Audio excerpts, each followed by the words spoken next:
Hello and welcome back to English Podcast. I am your host and I am so glad you are here for the third part of our series.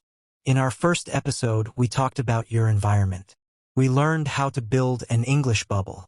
In the second episode, we talked about your mindset. We learned that mistakes are your best friends and perfection is a trap. Today, we are going to talk about your body. Specifically, we are going to talk about your mouth. Have you ever felt that your tongue is too heavy when you try to speak? Have you ever known exactly what you wanted to say in your head, but your mouth just could not make the sounds fast enough? You try to say a word, and you get stuck.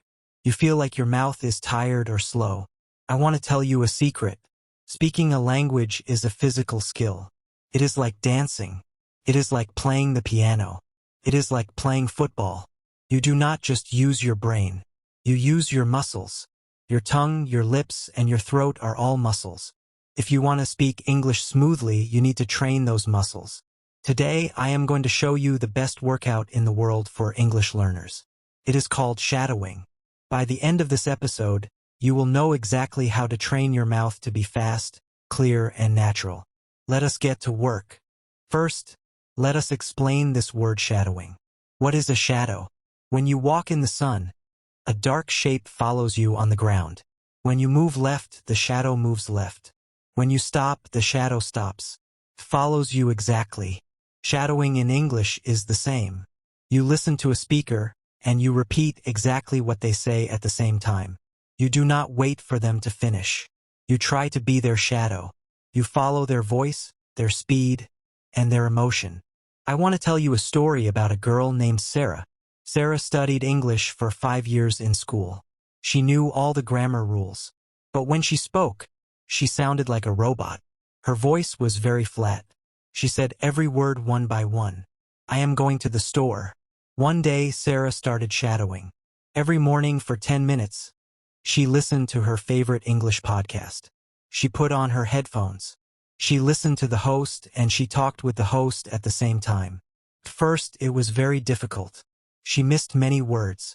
She felt silly. But after 2 weeks, something happened. Her mouth started to feel lighter. Her tongue moved faster.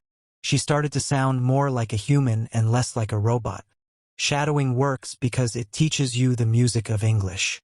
Every language has a song. We call this intonation. Intonation is how your voice goes up and down. Some languages are very flat, but English is like a roller coaster. We go up and we go down. If you use the wrong music, people might not understand you, even if your grammar is perfect. For example, look at this sentence. You are coming with me. If I want to ask a question, my voice goes up at the end. You are coming with me? If I am angry and giving an order, my voice stays heavy and goes down. You are coming with me.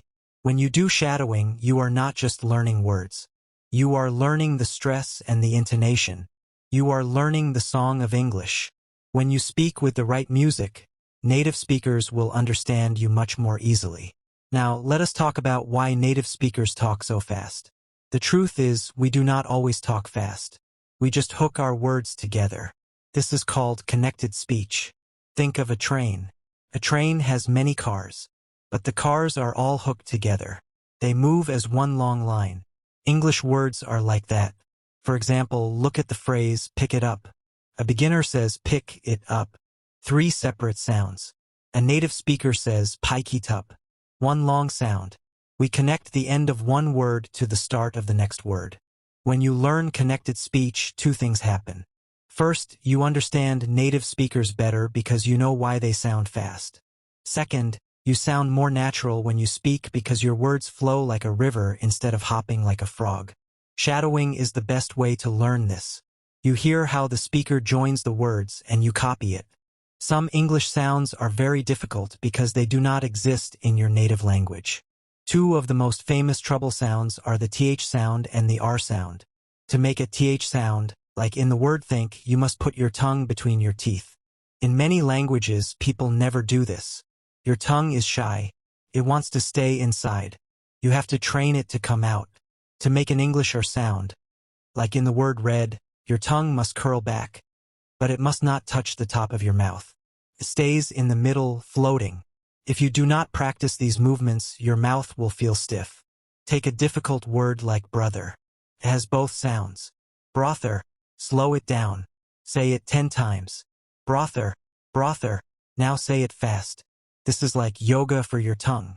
By doing these small movements, you are making your muscles strong and flexible. The final tool for today is your phone. Your phone is a magic device for learning English. I want you to use the record and compare method. When we look in a mirror, we see if our hair is messy. When we record our voice, we hear if our English is messy. Here are the steps. First, record yourself saying a short paragraph in English. Second, listen to your recording. Third, listen to a native speaker saying the same paragraph. Fourth, what is the difference? Did the native speaker go up? Did you go down? Did they connect the words? Finally, record yourself again and try to fix one small thing. I know many people hate the sound of their own voice. It sounds strange when we hear it on a recording. Please, get over it. Your voice is a beautiful tool.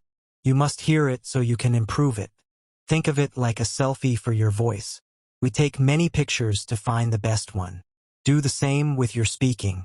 Let us review the important words from today's lesson. The first word is shadowing. This means repeating a speaker exactly at the same time to build fluency. The second word is intonation. This is the way your voice goes up and down. It is the music of the language. The third word is stress. This means making a part of a word louder and longer. The fourth word is connected speech. This is the act of joining words together so they sound smooth and natural. The fifth word is fluency. This is the ability to speak easily and smoothly without stopping a lot. Before we finish this third part of our series, let us have a short practice session. I will say 5 sentences about fluency. I want you to repeat them after me. Try to copy my speed and my emotion. First sentence. Shadowing is a powerful tool for fluency. Second sentence. I am learning the music of English. Third sentence. My words are starting to flow like a river. Fourth sentence. I train my mouth muscles every day. Fifth sentence. I am proud of how I sound.